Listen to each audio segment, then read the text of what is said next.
Jake froze in the doorway of the spare bedroom, his blood pounding a frantic rhythm against his ribs. Her words, sharp and cold, echoed in his head like a death sentence. Once the money's wired, he's history. His wife, Ashley, the woman he'd shared his life with, sacrificed for, loved without question, was already planning his exit. His hands clenched, knuckles white, as he fought to control his breathing. Not without a fight. He shoved the door open. Ashley sat on the edge of the bed, phone still in hand, legs crossed with an almost theatrical nonchalance, as if she'd been expecting him. When she looked up, there wasn't a flicker of guilt, no shame, not even surprise, just a chilling, detached amusement. "We need to talk," Jake said, his voice low, controlled. A thin wire stretched taut, threatening to snap. Every muscle in his body screamed for him to explode. Ashley tilted her head, considering him like a specimen under a microscope, debating if he was even worth the effort.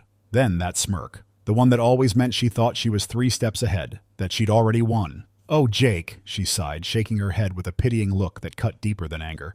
"You just don't get it, do you?" She rose slowly, deliberately, like a queen granting an audience, preparing to deliver a devastating verdict. "You were a phase, Jake, a temporary detour." Jake felt something inside him shatter. Years of belief, of trust, of building a life crumbled into dust. He'd ignored the whispers, brushed aside the red flags, convinced himself love was stronger than anything. But he'd been wrong. He was just a placeholder. "That's it?" he asked, his voice raw, disbelief choking him. "After everything? You're just throwing me away?" Ashley let out a short, almost mocking laugh. "Throwing you away? Please, Jake, I'm upgrading." She took a step closer, her eyes gleaming with a cold triumph. "You really thought you could keep up with me forever? Look at you, a warehouse manager." The words were laced with contempt, an insult spat out like poison. "I've outgrown this life, and I've outgrown you." Jake stared at her, the woman he loved dissolving before his eyes, replaced by a stranger, cold, calculating, cruel. Then, as if to drive the final nail into the coffin, she reached for her phone. "Since we're having this little chat, you might as well meet the man who's actually worth my time." She tapped the screen. A sharp knock echoed from the front door. Jake's stomach plummeted. Ashley's lips curled into another smirk, and she swept past him, heels clicking on the hardwood floor. He followed, each step heavier than the last. She flung open the door. Jake's blood turned to ice. Standing there, radiating arrogance, was a man he'd never seen before, but instantly hated. Tall, impeccably dressed, with the kind of polished confidence that comes from knowing the world bends to your will. "Jackson Reed," Ashley purred, stepping aside, letting him in as if he belonged there, as if he'd always belonged there. Jackson barely glanced at Jake, his attention fixed on Ashley, his hands sliding around her waist with practiced ease, like he'd done it 1,000 times. Then, finally, he looked at Jake, a casual amusement flickering in his eyes. "You should probably leave," he said smoothly, his voice dripping with condescension, "before this gets embarrassing." Jake's hands clenched into fists, his world had just imploded. But amidst the wreckage, one thought burned brighter than the rest. This isn't over, not by a long shot. Jake stood frozen, fists so tight his nails bit into his skin. Jackson's smug grin, the way Ashley leaned into him, like Jake was invisible, ignited a cold fury. He'd imagined fights, arguments, even a bitter divorce, but never this. Never being discarded like trash while his wife paraded her lover in their home. Ashley crossed her arms, her amusement fading into impatience. "You're still here?" she scoffed. "Jake, let's not make this harder than it needs to be. Just pack your bags and go." He swallowed the burning rage, forcing his voice to stay level. "This is my home too, Ashley. I pay half the mortgage." She laughed, a sharp, brittle sound. "Oh, honey, no. My father put the down payment on this place. My name's on the deed. You've been paying rent, not owning anything." Her eyes gleamed with satisfaction. "So let's not pretend you have a claim here. Just be an adult about this and leave with whatever dignity you have left." Jake's jaw tightened, pride warred with the crushing reality. Jackson watched him, not with concern, not even curiosity, but with the detached amusement of a man who'd already won. "You're really doing this?" Jake asked, his voice low. Ashley's smirk widened. "Come on, Jake, you had to see this coming. Did you really think we'd last?" She leaned in, lowering her voice, just loud enough for Jackson to hear. "I mean, look at you, a warehouse worker, and look at him." She gestured to Jackson like he was a prize. "Successful, powerful, a man who actually fits into my world. It's time you moved on." Jake wanted to explode, to scream, to remind her of the years, the promises, the love he'd thought was real. But staring at the woman who no longer even pretended to care, he realized it was pointless. She wasn't worth it. Taking a deep breath, he nodded once. "You're right," he said, his voice eerily calm. "It is time to move on." Without another word, he turned and walked to the bedroom, ignoring their laughter echoing behind him. Packing was mechanical, surreal. He took only what he needed: clothes, a few personal items, anything undeniably his. Everything else, he left. Let her have it. Let her live in the house they were supposed to share, surrounded by memories she'd already tossed aside. As he zipped his suitcase, he heard them in the living room, Jackson murmuring something that made Ashley giggle. It took everything in him not to shatter. Instead, he lifted his bag, squared his shoulders, and walked out the door without looking back. The fallout was swift, brutal. Within days, it felt like the whole city knew. Ashley and Jackson didn't hide. They flaunted. Photos of them at rooftop bars, weekend getaways to the Hamptons, even at charity events Jake and Ashley had once attended together, flooded social media. Friends, people he'd thought were his friends, liked, commented, shared. It was as if they'd erased him, rewritten history, with Jackson always at Ashley's side. At work, the whispers started before he even clocked in. Some tried to be normal, but others weren't subtle. "Damn, Jake, she really traded up, huh?" A coworker muttered just loud enough. Another chuckled. "Tough break, man. But hey, at least you don't have to pretend to fit into that lifestyle anymore." Jake forced himself to ignore them, to focus on the job, but the humiliation clung to him. Everywhere he went, he felt eyes on him, pitying, mocking. He went to a bar one night, needing to numb the pain, only to overhear two guys talking about Ashley. "You see her new guy? That Wall Street dude's loaded." "Yeah. No wonder she dumped Jake. I mean, come on, what was she even doing with him in the first place?" Jake gripped his glass so hard he thought it might shatter. He wanted to lash out, to say something, anything. But what was the point? They were right. That was the worst part. Ashley had never really wanted him. She'd settled until something better came along. And now she had it, while he was left with nothing but the wreckage of a life he thought was real. That night, in his small, temporary apartment staring at the cracked ceiling, he finally let himself feel it. The crushing weight of betrayal, the public humiliation, the unbearable loss of a future that never was. But as the pain settled in his chest, something else ignited alongside it. A slow, simmering rage. This wasn't over. Not by a long shot. Jake sat on the worn couch in his parents' small Queens apartment, staring blankly at the chipped coffee table. His mother, Maria, placed a steaming mug in front of him. He barely registered. His mind was a tangled mess of rage, humiliation, exhaustion. The last few days had been a blur of pain, and no matter how hard he tried, Ashley's betrayal clung to him like a shroud. His father, Frank, sat across from him in his recliner, arms crossed, studying his son with a look that was equal parts concern and disappointment. Frank had always been a rock, tough, no nonsense, a man who despised self-pity. Jake could feel his father's patience thinning. "So," Frank finally asked, breaking the silence, his voice gruff but laced with concern, "what's the plan?" Jake exhaled, rubbing his hands over his face. "I don't know, Pop. There is no plan. She kicked me out. She's got the money, the penthouse, Jackson." He spat the name. "What the hell am I supposed to do?" Frank leaned forward, his voice sharp. "You stop feeling sorry for yourself. That's what you do." Jake snapped his head up, shocked by the harshness. Maria frowned, about to intervene, but Frank held up a hand, silencing her. His gaze locked on Jake's. "She played you. She humiliated you. Fine.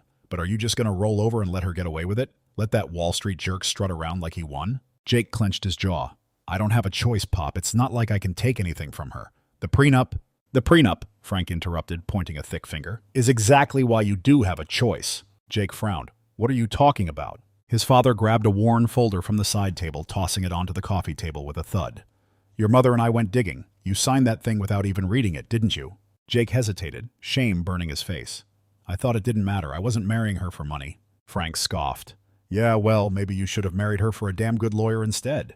He opened the folder, flipping through pages, tapping a highlighted section. "Here, read this." Jake leaned forward, scanning the page. His pulse quickened as he read the clause, clear as day. Any financial windfall acquired during the course of the marriage, whether through investments, business ventures, or other means, was considered joint marital property. Jake's breath caught. "Wait, does this mean that lottery money Ashley thinks is all hers?" Frank smirked, a rare, triumphant expression. "It's yours too." Jake's heart pounded. His mind raced, replaying every arrogant word Ashley had thrown at him. Every smug look Jackson had given him. They thought they'd won. They thought they'd buried him. But they'd made a fatal mistake. Slowly, for the first time in days, a grin spread across Jake's face. This wasn't over. In fact, it was just beginning. Jake knew he had to play it smart. He'd spent days consumed by anger, but now he had something more powerful. Leverage. The moment he left his parents' apartment, he made a decision. He wouldn't let Ashley or Jackson see his hand. He'd let them believe they'd already won. He ignored the gossip, the whispers at work, the pitying looks. When mutual acquaintances asked how he was holding up, he forced a tired sigh, shrugged, muttered, "What can I do? She's got everything." And he played the defeated ex-husband to perfection. Meanwhile, behind the scenes, he was preparing for war. Ashley, in her arrogance, made it easy. She wasn't just moving on, she was flaunting it. Within weeks, she and Jackson were living like royalty. She quit her job, claiming she didn't need to work anymore. Expensive vacations, designer shopping sprees on Fifth Avenue, a brand new Tesla. Jake watched it all unfold on Instagram, each post a public display of excess. One day, he scrolled past a picture of Ashley posing beside the Tesla, caption, "When life upgrades you." He almost laughed. She had no idea she was spending money that, legally, wasn't just hers. Every swipe of that platinum card, every dollar wasted on luxury, was evidence. Jake kept his head down, saved every screenshot, documented every lavish purchase. He consulted financial records, traced the money trail, quietly building his case. Then, when the moment was right, he made his move.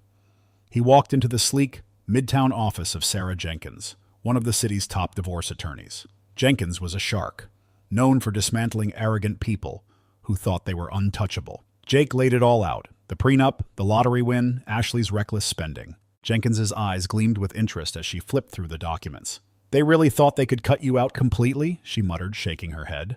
Then she smirked. "Oh, this is going to be fun?" Ashley's world imploded the moment the process server handed her the legal papers at a swanky brunch spot in Soho. At first, she thought it was a joke. Then she read the claim. Jake was suing for his share of the lottery winnings. Half. $4.5 million. The number hit her like a physical blow. She stormed into her parents' penthouse on Park Avenue, legal documents clutched in her hand, waving them at her father. "Fix this," she demanded. But for the first time, Robert Kingston looked genuinely unsettled. He skimmed the paperwork, jaw tightening.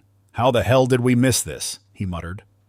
His wife, Eleanor, sat stiffly on the velvet chaise lounge, knuckles white, as she gripped the armrest.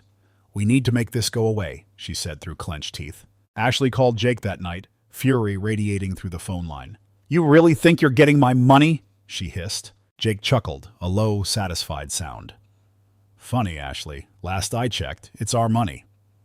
For the first time since this nightmare began, the power had shifted. Ashley had spent weeks basking in her supposed victory. Now, she was about to learn what it felt like to lose. The courtroom was packed. Ashley sat at the plaintiff's table, dressed in a power suit, makeup flawless, nails manicured, every detail curated to project confidence. But Jake saw through it. He saw the tension in her shoulders, the way her jaw clenched, the almost imperceptible tremor in her hands. She was nervous. Good. Across from her, Jake sat calm, composed. His attorney, Sarah Jenkins, flipped through a thick stack of documents, radiating quiet confidence. Robert Kingston sat beside Ashley, stone-faced, his presence more of a power play than anything else. Eleanor sat in the row behind them, arms crossed, her glare a physical weapon aimed at Jake. Jackson was nowhere to be seen. The moment the lawsuit hit, he'd vanished. The judge, a stern woman in her 50s with sharp eyes and zero tolerance for theatrics, called the court to order. Ashley's lawyer, a man who clearly believed his reputation alone would intimidate Jake, stood first.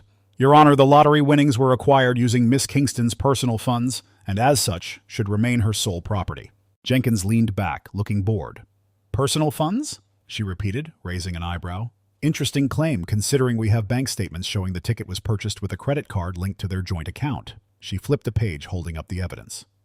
Additionally, per the prenuptial agreement, drafted by the Kingston family's own legal team, any financial windfall acquired during the marriage is to be considered joint marital property, unless explicitly stated otherwise. There is no such exemption for lottery winnings. The judge turned to Ashley's lawyer. "Is this accurate, counsel?"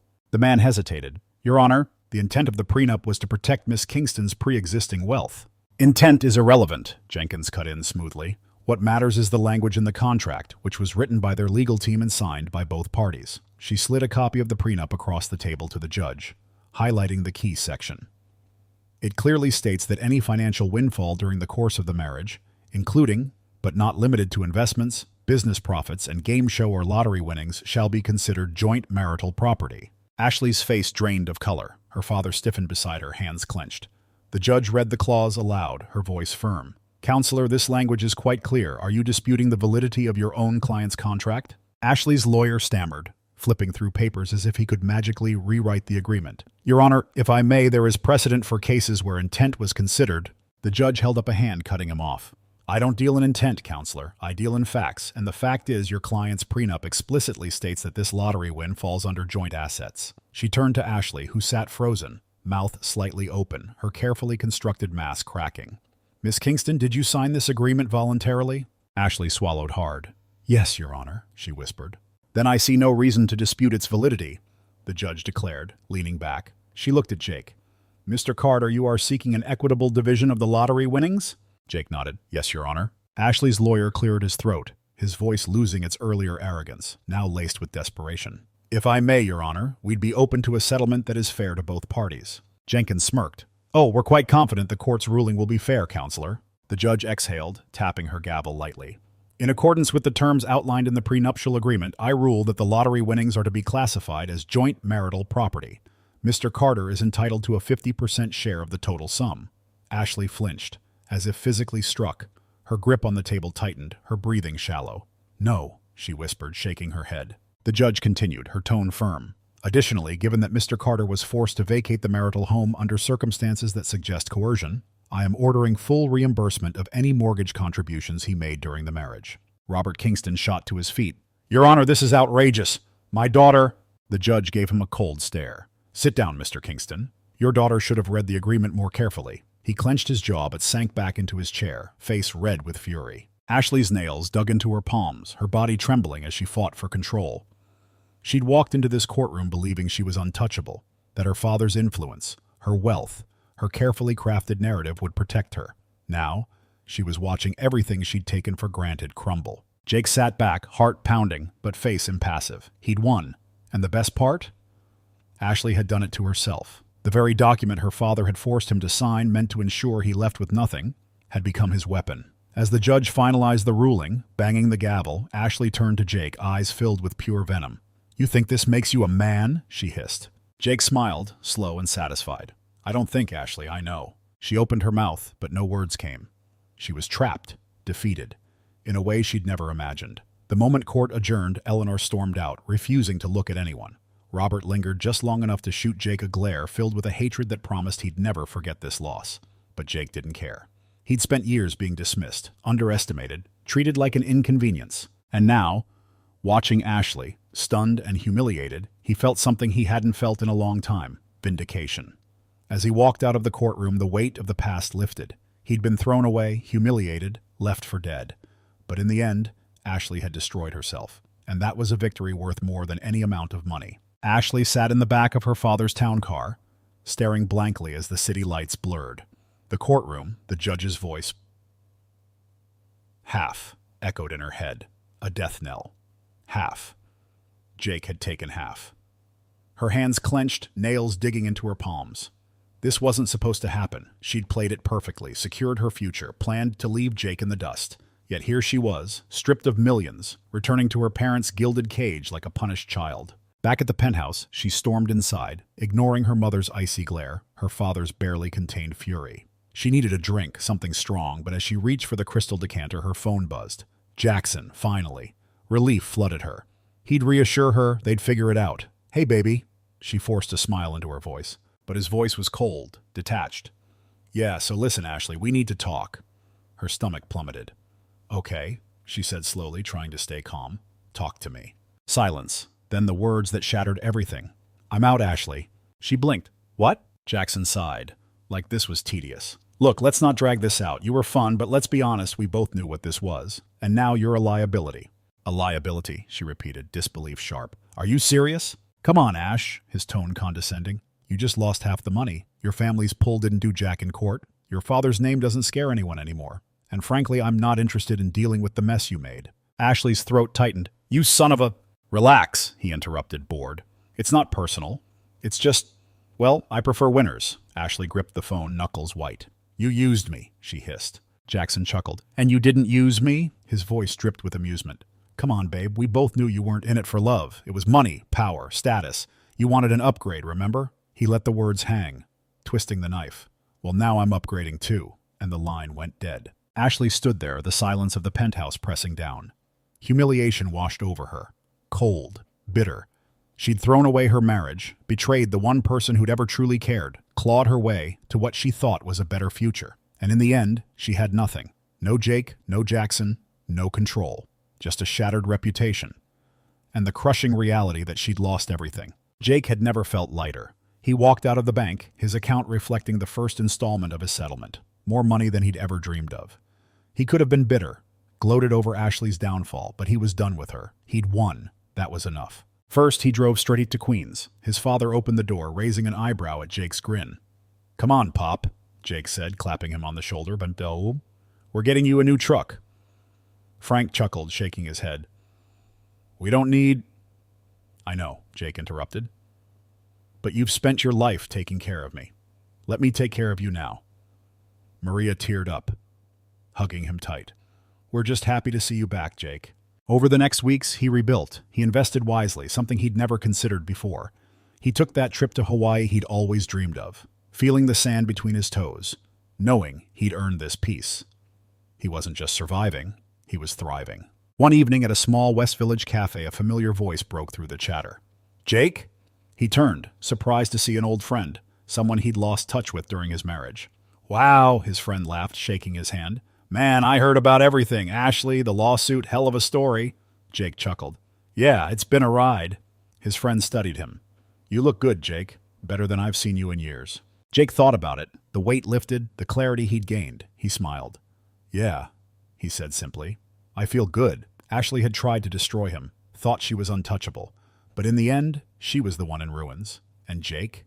He'd walked away stronger, wiser, free.